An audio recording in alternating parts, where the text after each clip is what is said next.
cercare gli occhi di tutti. I giudici...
Et bien voilà, c'est ici que ma quête de cette compétition s'est terminée, donc en quart de finale contre Cristian Mariani, un Italien. Donc petite remise en contexte, donc Cristian, moi je l'ai découvert en 2020.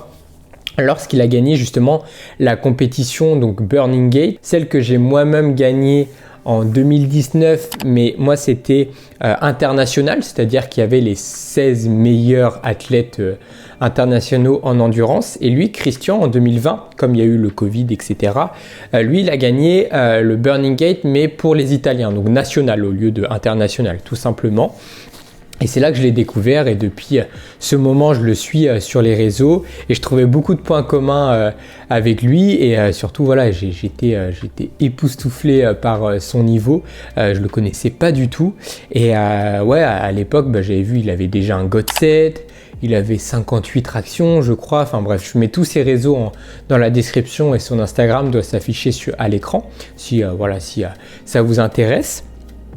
Et donc, petite remise en contexte, cette compétition donc en Espagne, God's Battle, moi j'ai dû voir ça, je sais pas, 3-4 mois en avant, je sais même plus du tout de la date, voire peut-être avant. Bref, c'était une échéance que je m'étais mise en tête pour cette année 2021 et je voulais savoir un peu qui voulait participer à cette compétition parce que moi j'étais vraiment à fond quand j'ai vu ça. J'ai vu que c'était le même format que la compétition en Italie, donc Burning Gate, hein, les circuits comme ça en 1 contre 1, les battles, et moi c'est ce que j'adore. Et du coup je voulais savoir, je voulais tout simplement avoir des athlètes performants qui viennent à cette compétition pour me challenger. Et comme je l'ai expliqué dans la vidéo, le battle contre Tony, la vidéo précédente, je vous la mets juste en haut, hein, là, sur le petit i si vous voulez la voir.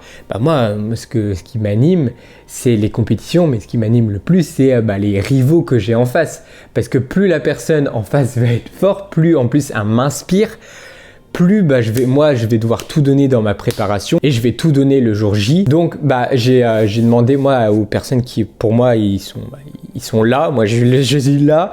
Il y a des athlètes qui pour moi ils ont un niveau stratosphérique, qui est Ravi, bien sûr, Ravi Street Workout, donc un espagnol. Je vous spoil pas, allez voir la vidéo complète, je mets tout en description, pareil, de Akai X Porte. Je vous mets tout ça en description. Allez voir la finale parce qu'elle était phénoménale, mais on en parlera un peu plus tard dans la vidéo. Donc voilà, Ravi Street Workout, qui est un espagnol qui est une grosse source d'inspiration, de motivation, de tout. Et j'étais super content quand j'ai su qu'il participait aussi à cette compétition. Et ensuite, comme Christian, je l'ai découvert en 2020 et c'est une personne qui me motive chaque jour à donner le meilleur de moi-même. J'avais envie de le rencontrer déjà dans un premier temps, et surtout j'avais envie qu'il vienne à cette compétition pour que peut-être on puisse s'affronter. Et du coup, je lui ai proposé de participer, et puis il connaissait pas du tout la compétition, et puis au final il est venu. En plus juste avec sa maman, donc d'Italie, et moi je trouve ça juste j'ai même pas de mots pour exprimer ça. Je trouve ça trop beau en fait. C'est que c'est un aussi grand passionné que nous tous, que les Français, que les Espagnols. C'est fou quoi qui viennent tout seul juste avec sa maman, et on a pu se rencontrer, et puis en finale on s'est aussi affronté un peu tôt, je trouve, en quart de finale. A posteriori on en a parlé tous les deux, on aurait aimé s'affronter en plus tard, en demi-finale. C'est ce que je peux reprocher un petit peu aussi à la compétition, étant donné que par exemple en Italie, eux, ce qu'ils avaient mis en place, ils avaient fait déjà des tableaux, donc on savait déjà dans quel tableau on était, et puis contre quel adversaire on allait potentiellement avoir, tout simplement. Et là voilà, c'est comme je l'ai expliqué, les tirages au sort étaient un petit peu bizarres, et du coup on s'est retrouvé en quart de finale, alors qu'on aurait aimé peut-être s'affronter en demi, mais voilà, ça s'est passé comme ça. Après, qu'on soit bien d'accord, ça n'aurait rien changé à l'issue de notre battle, mais juste voilà, s'affronter un tout petit peu plus tard dans le tableau en demi-finale. C'est ce qui s'était passé en Italie, de tête. Il y avait Sergio, Ravi et non, il y en avait 4. Il y avait Sergio, Ravi, Max Trou et Sebov. C'était en gros les têtes de série. Et du coup, ils ne pouvaient pas s'affronter avant les demi-finales. Et je trouvais que ça, c'était bien fait dans le tennis. C'est fait comme ça aussi. Comme ça, ils peuvent s'affronter qu'en demi. Et après, en fait, c'est pour ça qu'on retrouve souvent dans le tennis, dans les grands chelems, un peu toujours les mêmes joueurs. C'est ceux qui ont tout simplement le meilleur classement. Et du coup, ils se retrouvent plus tard dans le tableau. Bon, c'est vrai que nous, on n'a pas de classement, etc.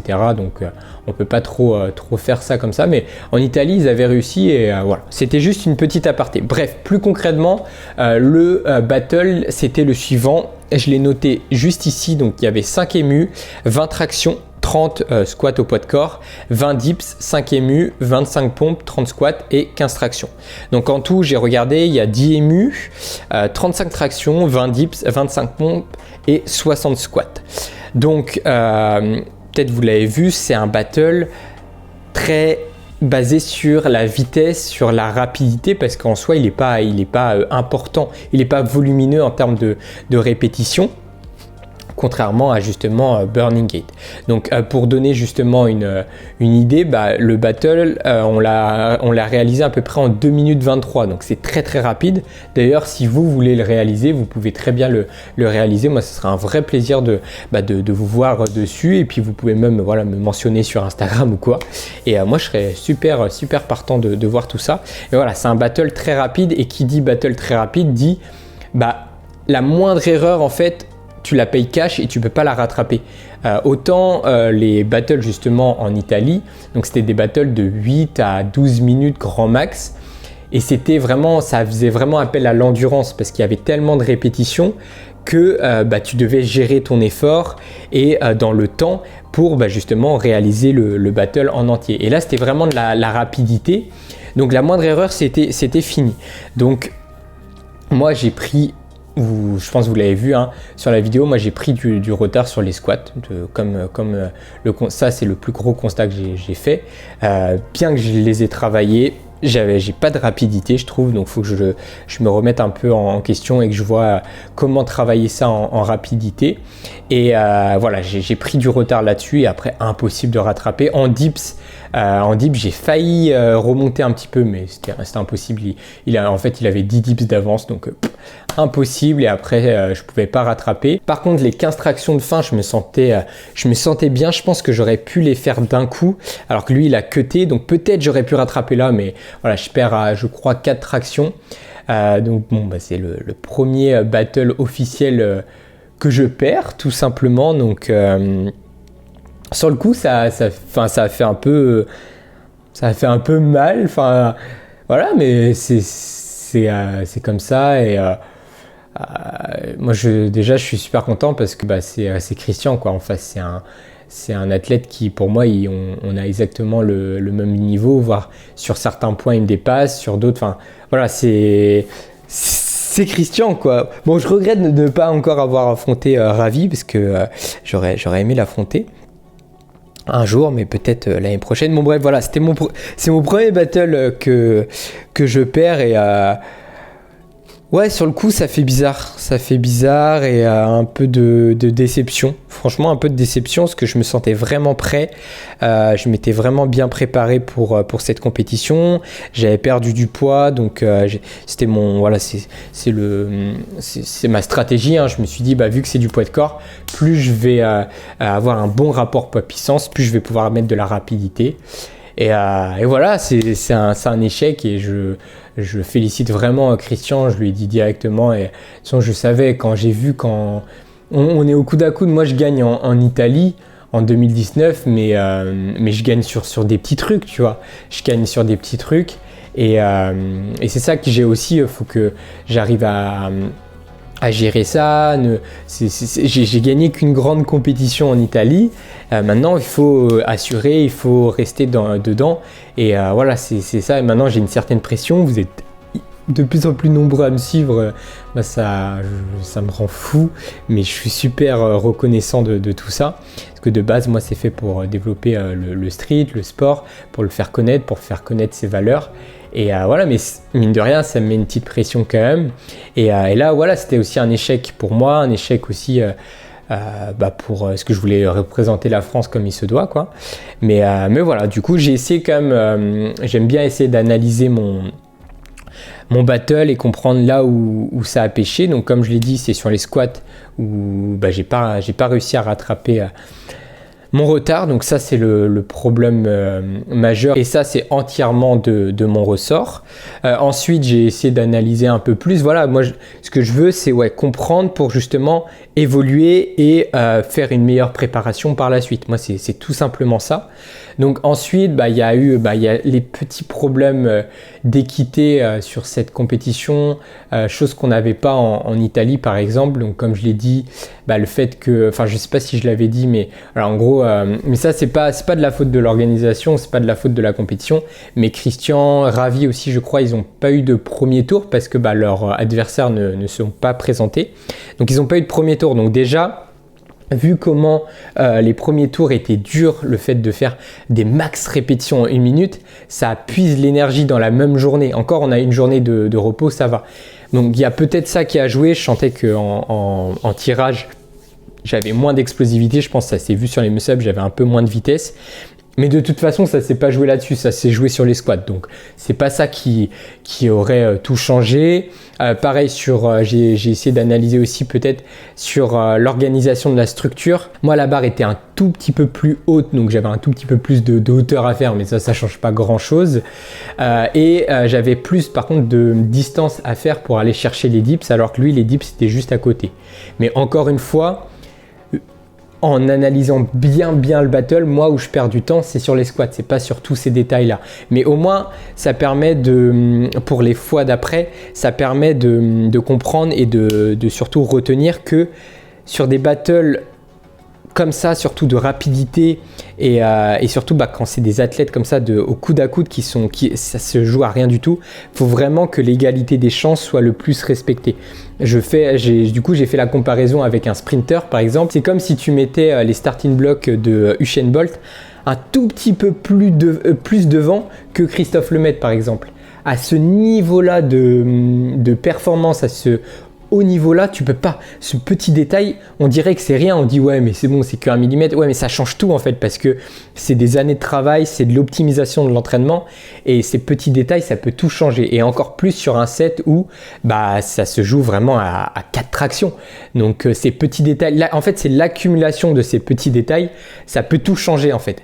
Et c'est ça, il faut le retenir. Je leur en ai pas parlé à l'organisation, mais il faudrait au moins, avoir vraiment une équité, une égalité des chances. Pour moi, c'est la base des bases, et ça permet aussi de respecter le travail des athlètes, parce que on s'entraîne dur pour des compétitions, et il faut qu'on puisse exprimer notre plein potentiel en compétition, et ces petits détails, ça peut vraiment tout changer, quoi.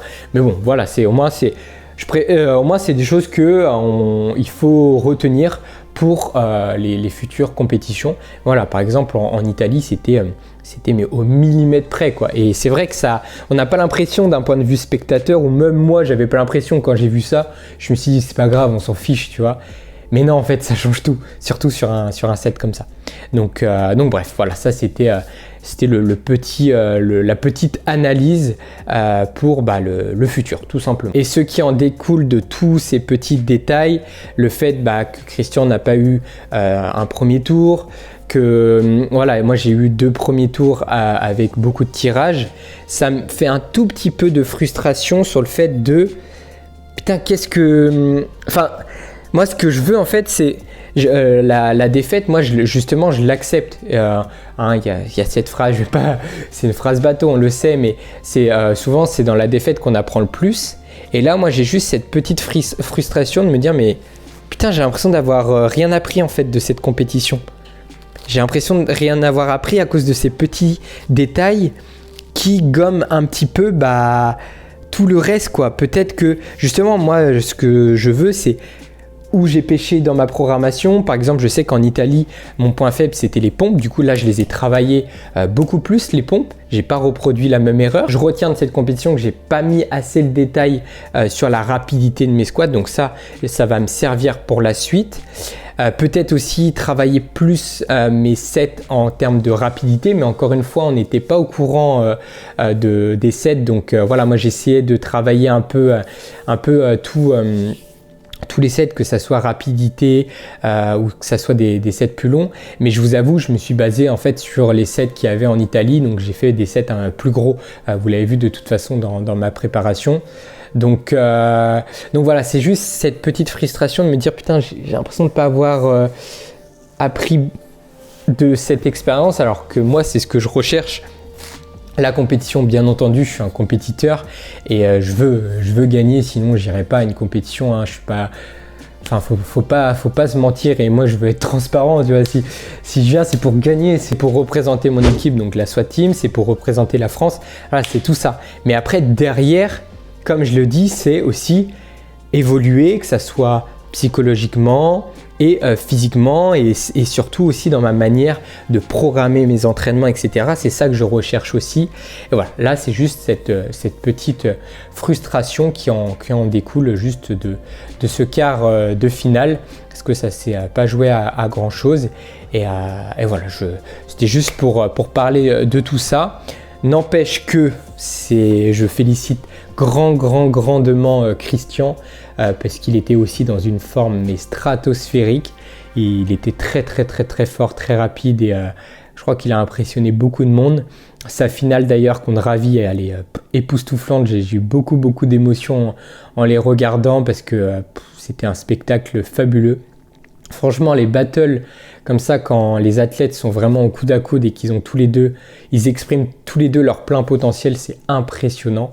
Et je vous laisse aller voir la finale. Pareil, c'est sur la chaîne de Akai Xport. Je vous mets tout en description hein, et je le remercie encore grandement parce que c'est lui qui a filmé tout ça et qui nous permet en ce moment de pouvoir un peu retracer cette compétition à travers ces vidéos et voilà, beaucoup d'émotions et beaucoup d'inspiration. Ça a été très serré, donc je vous laisse aller voir tout ça. Et maintenant, qu'est-ce qui va se passer? Donc là, on arrive tranquillement à la fin de l'année 2021. Donc là, on va arriver tranquillement vers mi-décembre. Donc les résultats, donc pour une reprise après Covid, parce que ma dernière compétition c'était 2019. Comme j'en ai parlé un peu avec le lancement de YouTube que j'ai lancé pendant le confinement 2020, ouais, je crois que c'est ça.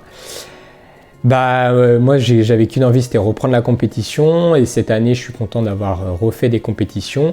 Donc il y a ce côté, il y a la compétition en Angleterre que je remporte, donc ça c'était une échéance dans mon année sportive et elle a été réussie, donc je suis très content et je pense y retourner l'année prochaine. Et voilà, il y a cette petite frustration de cette compétition en Espagne qui était aussi c'était la dernière échéance prévue dans l'année dans mon calendrier. Et donc voilà pour faire le petit bilan de cette année sportive. Pas beaucoup de compétitions malheureusement, mais des compétitions, l'Angleterre vraiment une compétition de qualité. La compétition en Espagne, quelques petits failles au niveau de l'organisation, mais après on peut pas leur en vouloir aussi, c'était la première fois qu'ils la réalisaient. En Angleterre aussi, mais bon bref, c'était la première fois. Donc ils vont s'améliorer de plus en plus. Mais voilà, petite frustration que je trouve quand pendant des mois et des mois, parce que ça a été vraiment une préparation très difficile, surtout psychologiquement. En plus, j'ai essayé de diminuer le poids, donc ça a joué un petit peu sur la psychologie et juste la petite frustration que l'organisation a un petit peu des failles parce que tu es là, tu vas jusqu'en Espagne et au final, tu peux pas exprimer ton plein potentiel. Et voilà, ce qui en découle de cette compétition pour moi, c'est une petite frustration, mais je pense que le sport il commence à se construire petit à petit aussi, les compétitions aussi, donc ils ont droit de se construire.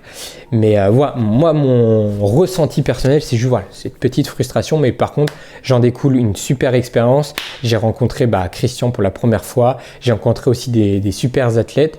Tony je l'avais jamais vu, Djihadul je l'avais déjà vu en Angleterre, mais voilà, donc une année plutôt sympa, mais j'espère que l'année prochaine il y aura encore plus de compétitions et bien entendu j'espère qu'il y aura Burning Gate 2022 et qu'on donnera tout. Après tout peut se passer sur un battle. C'est sûr que j'ai beaucoup de pression maintenant parce que je me suis exposé sur les réseaux, c'est moi aussi, mais de base c'est surtout pour développer le sport, pour parler de ce sport, parce que moi c'est ma passion et c'est une grosse partie de ma vie ce sport et j'ai envie d'en faire parler. Et YouTube pour moi c'est une super opportunité, mais le petit point qui en découle de ça, c'est que ça donne encore plus de pression et moi je suis pas la personne qui résiste le plus à la pression, donc il faut que je trouve aussi mon juste équilibre entre créer du contenu et ma carrière entre guillemets d'athlète, parce que je veux remporter le maximum de titres, bien entendu. Donc qu'est-ce qui va se passer pour cette fin d'année? Donc là ça va être surtout centré sur de la création de contenu. Il y a une belle vidéo challenge normalement qui devrait arriver la semaine prochaine si je dis pas de bêtises. Elle n'a pas été tournée encore, donc attention, peut-être elle ne verra jamais le jour, je préfère le notifier, mais on sera deux avec, je donne son nom, allez, c'est Monsieur Aubin, donc je mets la vidéo en haut si vous ne le connaissez pas. super athlète et un super ami, et on va faire un petit challenge pour fêter quelque chose, mais voilà, vous verrez tout ça la semaine prochaine. Et voilà, création de contenu au maximum. Il y a mon birthday set que je suis en train d'essayer de travailler. Il y a les 2022 reps qu'il faut que je mette en place aussi pour le 31 décembre. Et voilà, et surtout, je me suis fixé des objectifs personnels pour rester motivé. Bien que j'avais envie de faire une petite pause à la fin de l'année là, parce que la prépa en gros, ça a été une année assez riche, je vous avoue, entre la préparation de mes programmes. Ça a été très très très éprouvant, mais je suis tellement fier du résultat et surtout de vos résultats, parce que j'ai plein de retours et c'est ce qui me rend le plus heureux en fait. C'est vraiment ce qui me rend le plus heureux, c'est d'être utile à autrui, être utile à vous qui regardez la vidéo, savoir que vous avez gagné 10 tractions, que vous avez réussi votre premier muscle-up. Enfin bref, c'est ce qui me rend le plus heureux et ce qui me nourrit le plus en ce moment actuellement. Voilà, c'est vraiment ça qui me rend heureux ces derniers temps. Donc voilà, il y a eu ça. Ensuite, en même temps, je devais préparer la compétition pour l'Angleterre. Et après, juste après la compétition pour l'Angleterre, je suis direct parti sur la préparation pour l'Espagne. Donc ça a été assez riche en émotions, assez riche en travail. Mais moi, c'est ce que j'aime. J'adore travailler en fait. Enfin, j'adore travailler quand ça me passionne. Et là, je suis hyper épanoui. En plus, vous me le rendez super bien. Bon, je parle un peu à corps ouvert là, peut-être ça va être long, mais tant pis, j'avais envie de vous parler. Et ouais, vous me le rendez super bien. Là, on a franchi le cap des 10 000 abonnés et je sais même pas quoi en penser. Je suis trop content. Mais c'est même pas pour moi, c'est vraiment pour ce sport avant tout, parce que je donnerais vraiment tout pour faire connaître ce sport, parce que moi, il m'apporte énormément dans ma vie de tous les jours. Que ça soit d'un point de vue physique, mais surtout aussi mental, parce que le sport, c'est des super valeurs, et le street beaucoup aussi, parce que on doit apprendre beaucoup de choses en autodidacte, on est tout seul. Moi, j'ai pas de coach, c'est moi mon propre coach, donc il y a beaucoup aussi de remise en question, hein, bien entendu. On essaye de tout le temps s'adapter, et tout ça fait beaucoup de charge mentale. Mais j'ai pas le droit de me plaindre déjà, parce que vous me le rendez super bien, et parce que c'est ce que j'ai toujours voulu faire. Et voilà, je suis trop content de tout ce qui se passe. Un peu d'émotion, mais bref, on va continuer pour 2022. J'ai plein de projets en perspective. On va continuer de travailler, puis de faire connaître encore plus ce magnifique sport. Bon allez, j'arrête la vidéo ici. Prenez soin de vous, entraînez-vous bien. Merci beaucoup pour tout votre soutien. Et je vous dis à très bientôt. C'était Florian. Ciao.